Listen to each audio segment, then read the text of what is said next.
Hello. All right. We are live for lunch today. I hope that this is a fun background for you guys. And I just wanted this to feel like we were out at lunch with some friends. And so I have the TheFibroidDoc, Dr. Prabakar, with me today. So I'm going to join her in while we wait for everybody to come.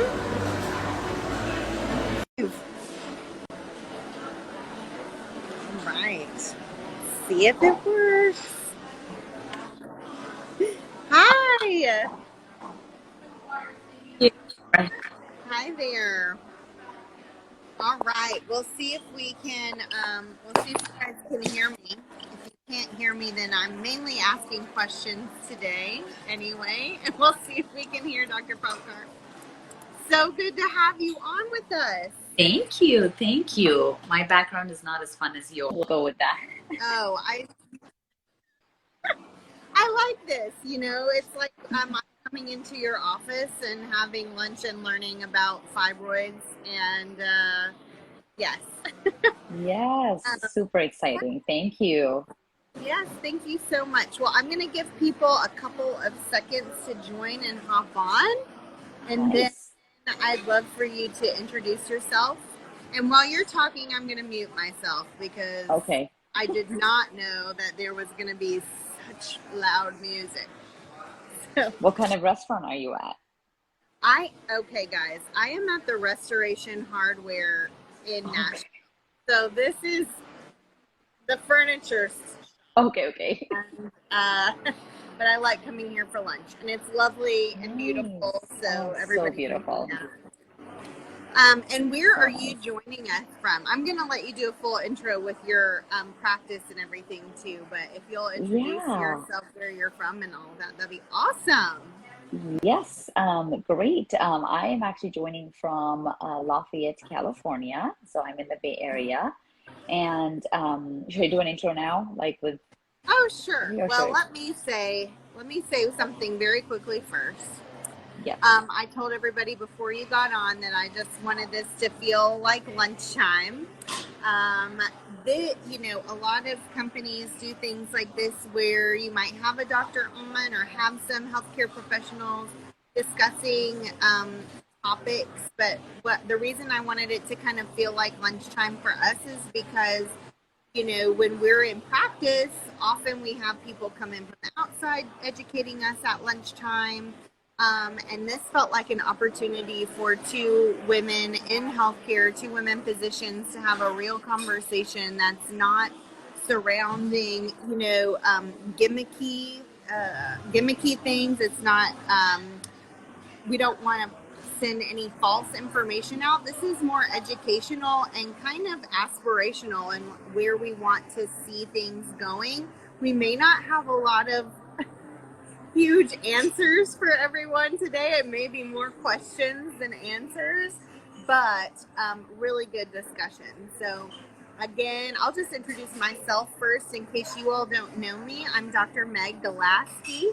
I am the co-founder and CMO of Trace, and we are making the first hemp tampons fully traceable all the way back to farm level. First category we know of in all of hygiene that can do that for you guys. And the reason why we do that is because we feel like ingredients really matter. And I have my opinions on why that is, but we are joined today by Dr. Cheruba, and she is the TheFibroidDoc. And if you don't know what fibroids are, I'm sure we'll get into that actually soon too. But thank you so much for joining us today, and I'm excited to have a conversation about fibroids and about period care products. So yeah, go ahead and introduce yourself. Yeah, thank you so much, Meg. Thank you for having me. And I'm just so excited to be part of this discussion. And as you mentioned, I love what you said. We may not have the answers to everything, but I think it's so important just to start talking about this. And so I'm happy to be here and just so excited to be part of your mission and your vision for, women's health going forward. So a little bit about me. I grew up in the East Coast and I trained there. I trained in New York, and 7 years ago moved out here to the West Coast. I'm a board certified OBGYN, and I did a fellowship in minimally invasive surgery in Brooklyn, New York. And so this is where I learned a lot about fibroids. I saw a lot of women with fibroids. I did a lot of fibroid surgeries, and then found myself in Oakland, California, 7 years late. Right after a fellowship, and guess what? I saw more fibroids, and it's all the way on the other coast, but I felt like I was just doing fellowship all over again in terms of the patient population and what was really affecting a lot of women. And so it sort of became my niche, it became my interest, and really became sort of a specialty. And so, and a lot of women, always ask, like, well, what is causing these fibroids? I mean, it's great that you can treat it, it's great that you can, help me with it and you can operate, but why are we suffering from fibroids? Like, what is the cause? What can we do in the future? And, there are not a lot of good answers for that. And so that really opened my eyes to the fact that we really need to be looking a lot more into this. We need to be doing more research. We need to be finding answers.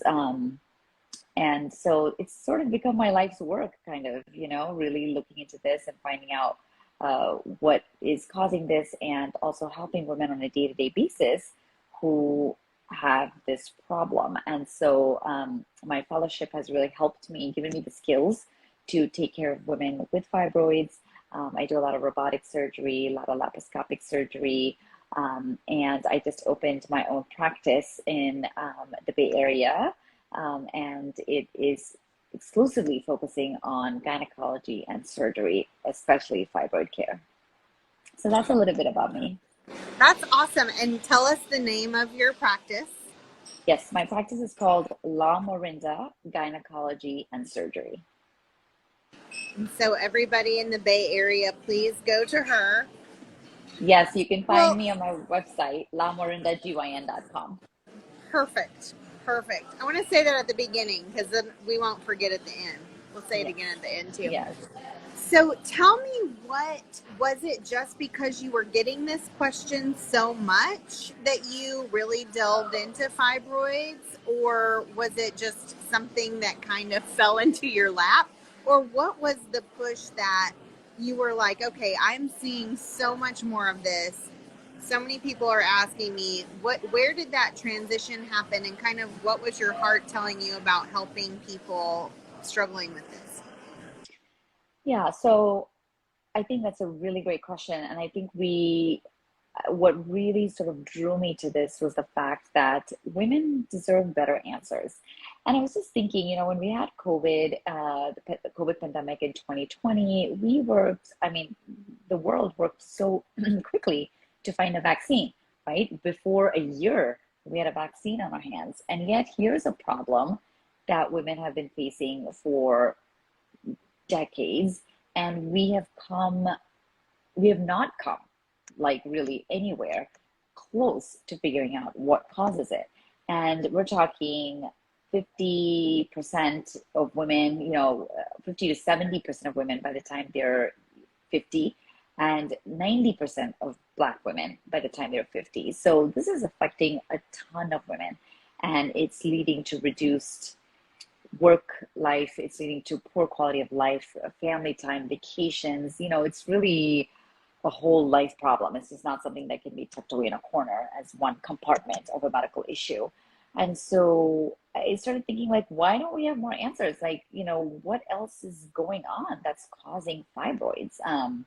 And other than genetics, I can't tell a patient, okay, do this one thing that's going to prevent them from regrowing, or have your daughters do this one thing that's going to prevent them from, forming them in the first place. And so I think that's what really fascinates me. Unlike a lot of other medical conditions where we have, better answers, a lot of these chronic conditions in gynecology, granted that, we treat women, and that's a whole different conversation as to why we're not making progress in these medical conditions. But that's, I think, really what drew me to this, and seeing how much my patients suffer. Well, we're glad that you chose it because, as you said, such a huge problem and so underrepresented in practice in general, and certainly people who are just focused on that in practice. So I am so deeply grateful for you. And a lot of what drew me to you was that, I'm going to go back to, we may not have all the answers. It's easy to, in my land now, on the product side, it's easy to jump to catchy headlines that will grab the attention of the reader and offer a solution, when I feel as a doctor that actually we just don't know very much about this. And so I'm not as interested in grabbing a headline as I am pushing the industry forward from the consumer facing side to have much better research into what's going on.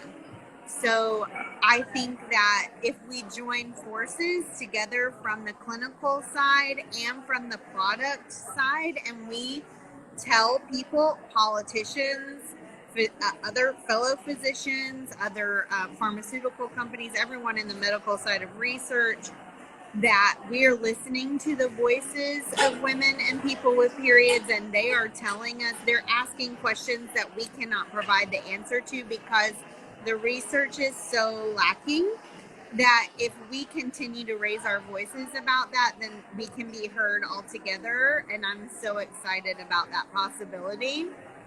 So with that, I will ask you, a big part of Trace is that we're going to be completely transparent with our ingredients, and as much transparent with our manufacturing as we are able, which is very transparent. And even though we only have 2 ingredients, we have cotton and hemp, that's all. We're not bleaching or anything. Even with that, we're going to have full ingredient disclosure and extra testing and things that go above and beyond what's required from a consumer facing goods standpoint today. And that's so important to us because in our clinics we were seeing the same thing. I have irritation, everything from just a contact dermatitis type irritation to fibroids and other issues that are really big issues. And we could not say whether period products were having anything to do with that or not, because we didn't know what were in period products. And the things we knew of that were in period products, in my opinion, do not have any really great long-term research into, especially tampons with long-term contact to the vaginal mucosa. So can you speak to that and tell us more about that research, and if you know of any, or what you envision the future of that to be? And, the million-dollar question, as we said in your blog post that we have featured right now on our site, is, are environmental toxins causing fibroids? And environmental toxins, of course, we're focused on the environmental toxins on the period products and specifically the tampons. So what is your your 2 cents on that million-dollar question? Yeah, that is such a great question. And I think there's gotta be environmental factors that play into our health. We know that, right? Like, it's just not your genetics, or it's not your harmful behaviors that you're doing. It's just also where you live, where you're eating, what you're wearing, the air you breathe, all of those things. And so there's been more and more research that has been shown that are the products that we use, from even things like makeup, right? I think in the past we've been so focused on what are we drinking, what are we eating, are we getting enough exercise, but we haven't really looked at the more subtle things. Like, even as a doctor, like, I haven't really thought about, what kind of shampoo am I wearing, or what am I using, and what kind of lipstick am I using, what company is it from, and what has the background been on that company. I haven't even thought about these things, let alone the pads and the tampons, right? I mean, and it's certainly not something that the public has had much conversation or discourse about either.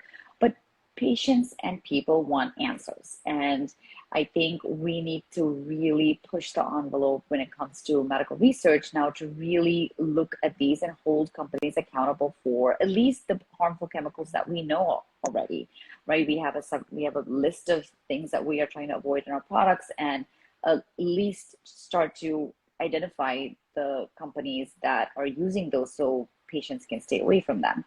And in gynecology, it's just not fibroids, but it's things like endometriosis and infertility.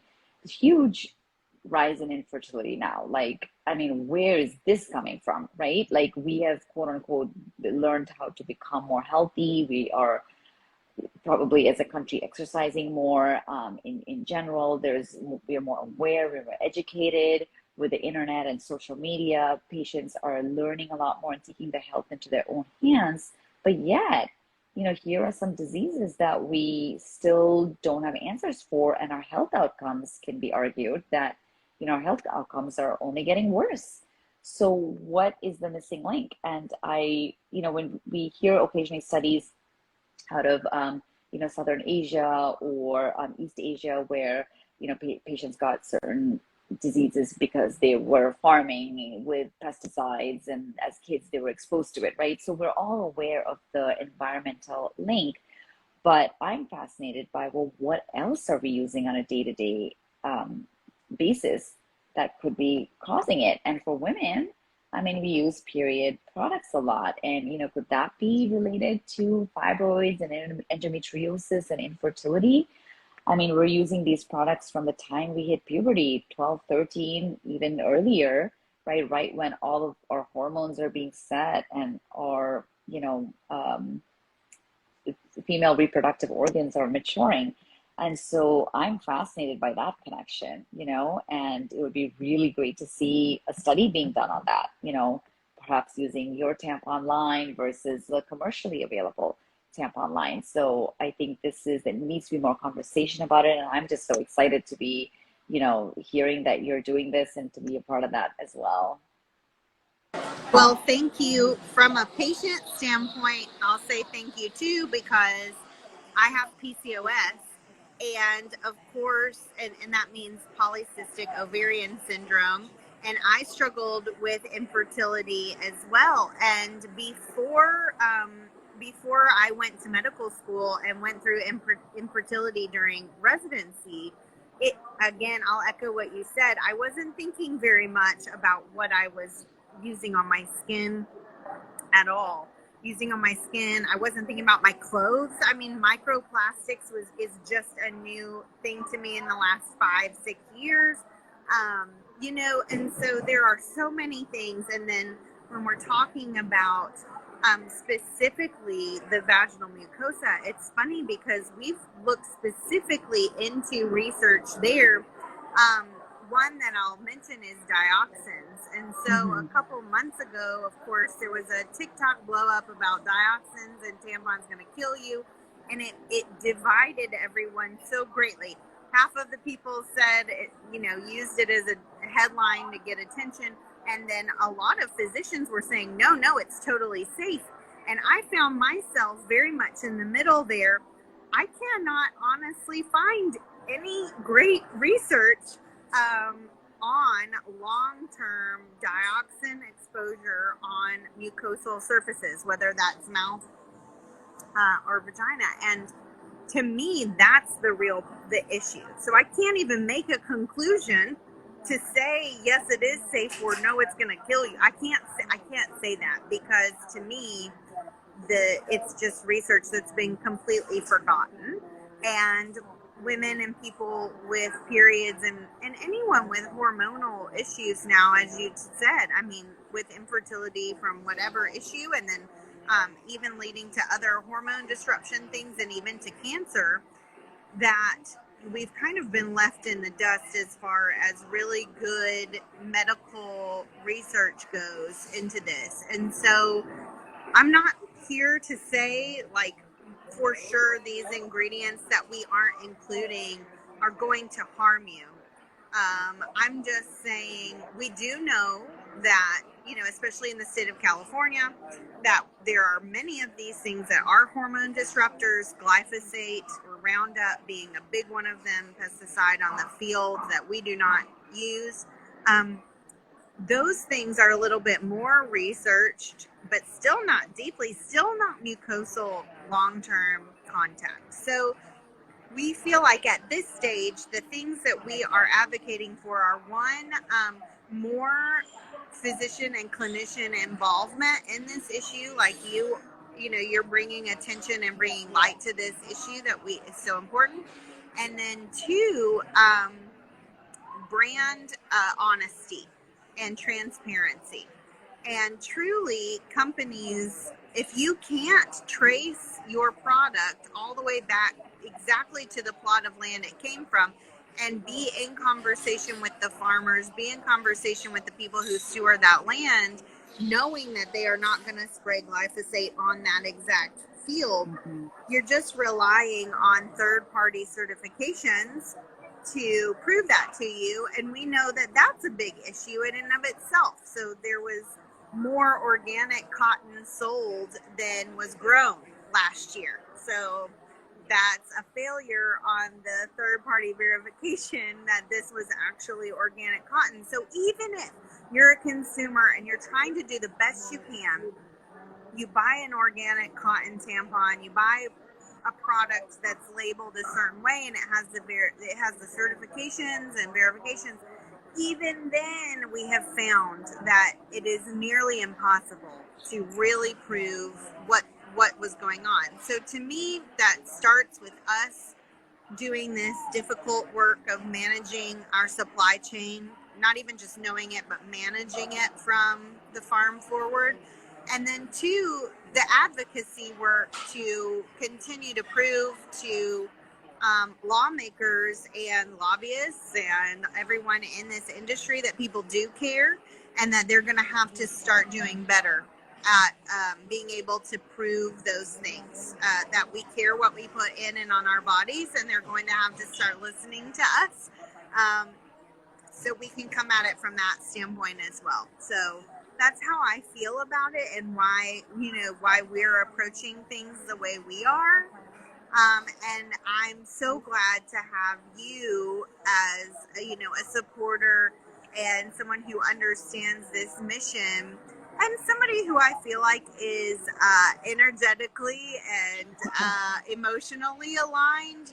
Your passion is just right here, and you're serving.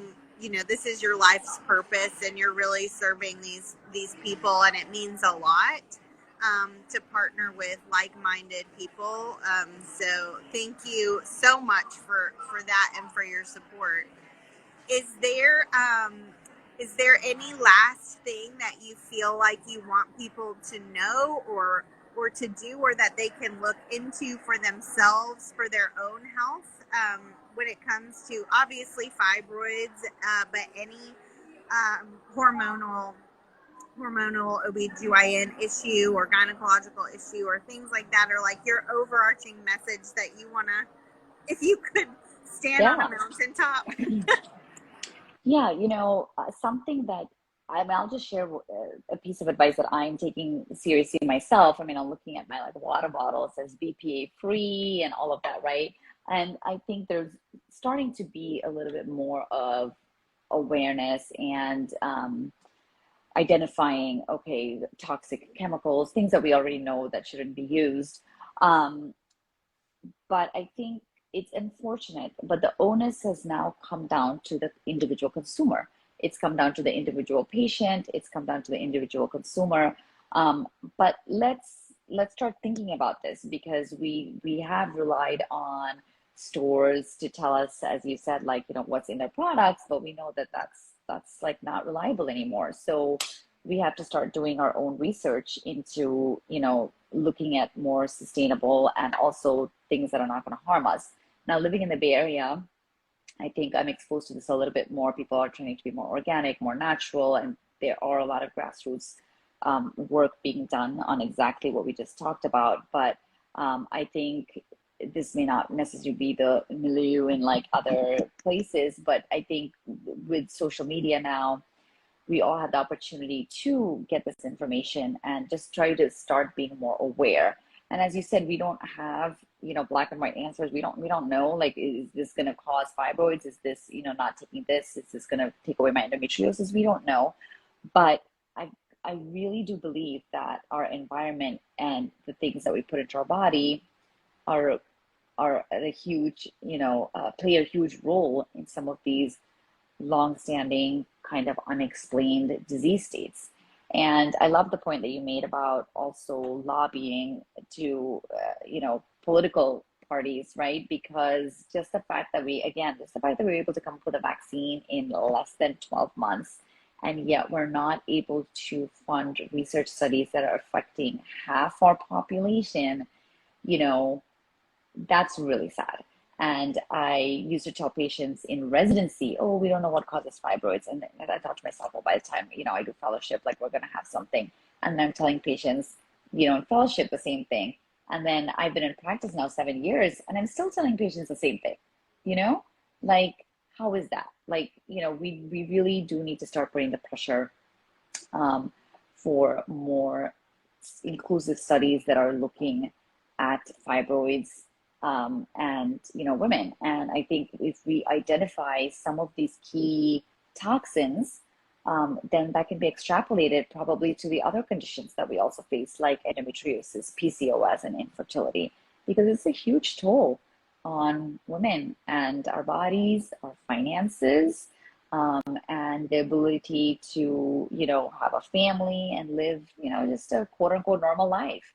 And, we shouldn't have to struggle like that. So I'm just reinvigorated to do the work after this IG live. So thank you. Agreed.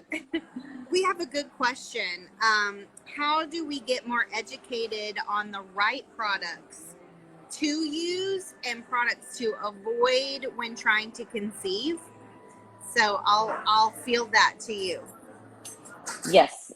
So Radhika, it really depends on what kind of products we're talking about. A lot of, is it lubricant? I don't know if you can be a little bit more specific. But there's, right now we're really talking more about health and other general principles to take care of, like avoiding other toxins like cigarette smoke and alcohol, and lowering your general basal like inflammation by exercising and stuff like that. So these are all things that play a role. But I think if you're talking about a specific product, I'm not sure what that specific product you're referring to is. But you can send me a message if there's a specific one. Send a DM. Send a DM. Well, yeah. There are definitely online lists that I've found that you can look for when you're TTC, but as far as this is my opinion. This is not necessarily what's taught by ACOG or the AAP, but in my opinion, you should always be using the products that you would be using when trying to conceive. Because if you're thinking, and this is also what the principles I went by when I was trying, if you're thinking of, toxin exposure to me and my hormones, and then into the egg itself, and then into the fetus, I'm thinking, well, goodness, why didn't I give myself that same consideration beforehand? So my opinion is, besides like special things like using, special lubricants like pre-seed and things like that. But as far as period products and things, I really just am like, you know what? If I wouldn't want my baby exposed, so she's asking about pads and tampons. If I weren't wanting myself to be exposed when I wanted my hormones optimized for pregnancy, then why wouldn't I want to just be using those products at baseline for my hormones? Because we just don't have data on the long term. So something that you're using even now when you're 18, 19, 20, that you're not thinking about when you're trying to conceive, when you're, whenever you want to, we don't know the long-term effects on that. So that's just my, again, not necessarily recommended, but in my personal opinion as a patient, and then in pediatrics land, same thing. You know, I'm thinking of for children exposure and teenager exposure when they're beginning to use period products. It's the same thing. I don't feel comfortable not knowing what they're being exposed to. Sorry, my phone's gonna die. Or knowing what they're being exposed to and saying, like, let's just not even get in. Let's just avoid that if we can at all costs. And we are lucky that there are more brands that are being more aware as well. So you can get some, Yes. you know, good organic tampons. There are a few brands that don't have any plastics, which is great. There are still a lot that have a cotton core, but then plastic actually touching the mucosa, which is not something that I am comfortable with yet. Again, not a lack of research into that. So I think it's just doing your own research and also finding what you're comfortable with and finding trustworthy sources and not just like flipping to the next influencer that's telling you something. And so that's kind of for all those phases of life. I mean, and I didn't even touch on menopause, but it's the same, in my opinion, it's the same, different side, same coin. Yes. So but that was a really good question. Yeah, and Does hopefully we'll anybody, have go ahead, go like ahead. these, hopefully we'll have lists soon, you know, for these, okay, what are the best beauty products? Like what are the best, you know, feminine products to use? What are the best brands for clothing that are the most organic and safe, right? Hopefully we will have these in the future so that we don't have to spend all this time confusing ourselves and researching this, right? Because it's very frustrating. And there's, as you said, we don't really have clear answers. And so, I know there was an app, what is it, the Environmental Protection Group, Environmental Working Group, the EWP, I think, that had like an app that you could kind of scan different products. I was using that for a while. That was pretty cool. And it kind of told you how, you know, where it ranked in the whole natural and um, sustainable like scale. So that you know that app was very, very helpful. But hopefully we'll just have more readily available lists for all of the things that we want to consume in our life. And I think we've made great strides with food. Like in restaurants now, there's, you know, a lot of detail with each dish, which is wonderful. But yeah, there you go. But we need to see it with other areas of our life, and especially for women, because we have these key points where we're birthing babies, and you know we're influencing the next generation, so to speak, literally, right? So yeah, so we have a little way to go. Yes. So also a point on trying to conceive is that we're, as women, already born with all of the eggs that we are ever going to have. So when you're trying to conceive, you're actually holding your granddaughter's eggs in you. So it, you know, to me, it's like, let's just play this on the safe side. Who knows what kind of future exposure we're getting into? And I hope there will be. I'm going to manifest that right now. Not that I hope. There will be more research. There will be more research Yes. into this in 2 generations. I hope we look back and say, how wild was it that we didn't even have research into this before? Because as you're saying, the food and beverage industries have really been the leaders here. And Yes. they thought about what goes in your body, what we're going to educate ourselves, we're going to educate consumers, what are you putting in you? And to us, especially tampons, but all period care items is an extension of that.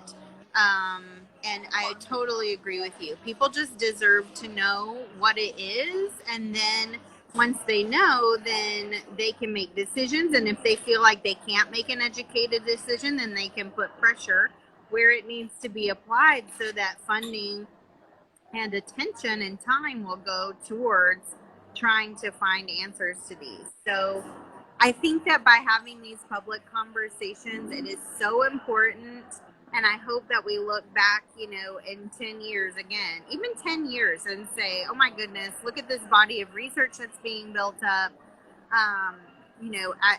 At Trace, we're going to go ahead and lead the way and just leave out anything that we're worried about. It is not the easier way to do things at the beginning, but for us, it feels the most true just to leave out anything that we might be worried about.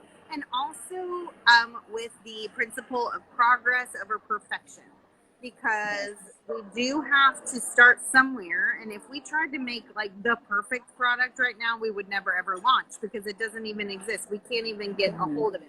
Now we can get pretty close with how we've set up our supply chain, but it's also taken us, over 4 years of setting up a supply chain to even get that close. So we understand and have compassion on brands. I don't think anyone is being nefarious or trying to harm people. That is not my philosophy in life.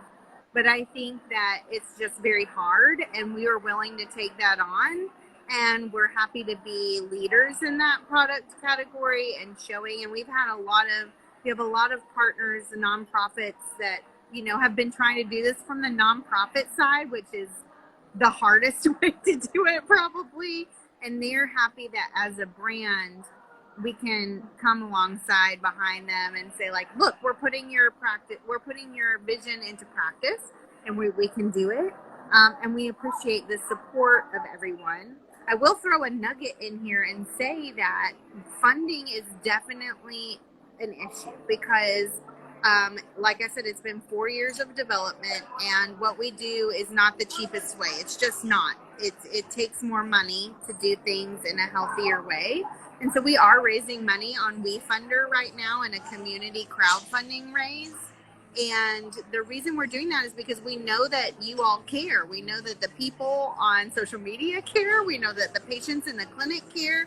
And we know that if they had $100, they would definitely put it towards this to further this ideal. It's not just one brand. We're really trying to change the face of period care, and hopefully beyond period care. Like really, really getting this environmental toxin message out into the world. So I do just humbly ask anybody who feels aligned with our vision to join us and to get a little piece of equity in our company along the way. And it is just $100 investment minimum. But you can go up to, we have a group of women physicians that have partnered with us for $50,000 each, because that's how much they believe in this mission. And it means so much to us to have that kind of support from a financial level. So thank you to everyone who already has joined us in that. And yeah, humbly asking. It's startup life, and we're really trying to change the world. It costs money to change the world. Oh man, yes. But so I just wanted to grab that in before I left. But tell us one more time before we jump off, tell us all your contact information and your clinic name, where you are, and how we can learn more about you. Great. This was so much fun. So yes, you can find me at La Morinda Gynecology. So my practice is called La Morinda Gynecology and Surgery. I'm located in Lafayette, California, in the Bay Area. And my website is www.lamorindagyn.com. And you can find me on social media at TheFibroidDoc. Here on Instagram, I have a YouTube channel, TheFibroidDoc, as well as Twitter. But I'm more active on YouTube and Instagram. And yeah, would love to connect with those who are more interested in this kind of mission.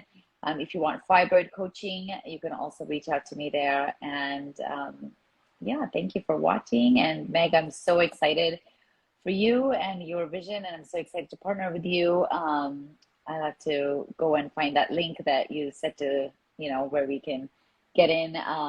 So you could throw that down under this live when we're done. That would be awesome. And I promote that as well. And yeah, women deserve this. And I'm just so grateful for your vision.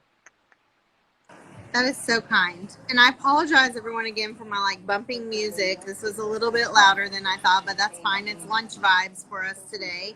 We have another OBGYN. I just want to read her comment because it just shows that we care as healthcare providers. Sometimes we get lumped in with the medical industrial system, and I think we are not part of that.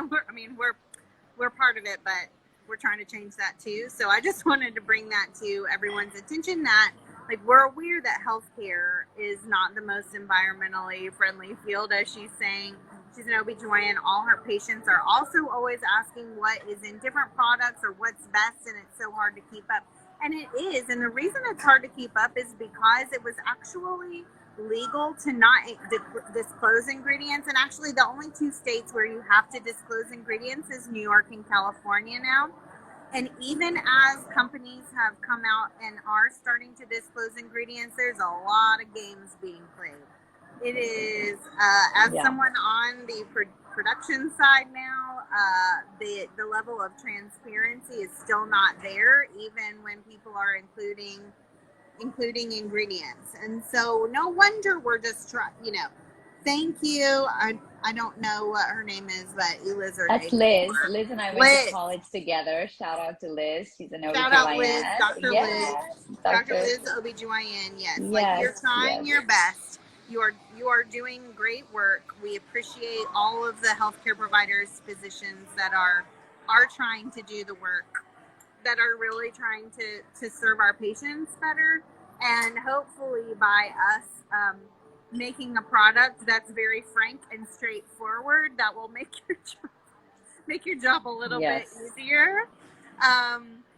And so, yes, we will throw all the contact information into the comments. This video will be saved, and you'll be able to definitely see that later. Oh, yes, Margie. Yes, Margie's in PR, and she's an NP, and she knows this stuff. And, yeah, she knows a lot of misleading marketing language on the packaging. We talked about that at the beginning, Margie, just really trying to avoid misleading language in marketing and headlines. There are some buildings in California where it says right in the front, this building may contain chemicals that could harm your fetus. And like, we're like, okay, like, what does that mean? Like, that's just a generic thing. Like, do I walk into this building? I mean, these are like doctor's offices even, Well, like, and probably every building does, but the ones that are posting it are trying to be good, but it's very confusing. There's very little guidelines surrounding it, and that's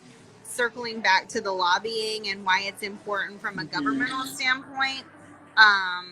Obviously California leads the way in a lot of that stuff, but I fully see all states having to disclose eventually, and more regulatory language surrounding the exact way you have to disclose ingredients, just like food labeling.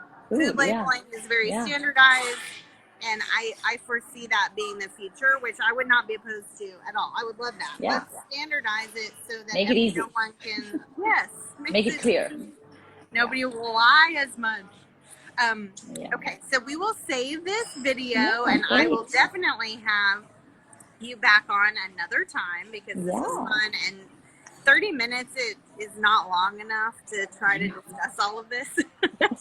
So yes, we will have you back on. We will put all of her information, and then if you want to read the lovely blog post that she wrote for us, that is on our website, and I would love for you all to visit our site and read her post about this, and then read our other posts that talk about what we're doing to try to solve these issues. And thank you so much, everyone. Thank you so much. Yes, thank you so much for joining. I really, really appreciate it.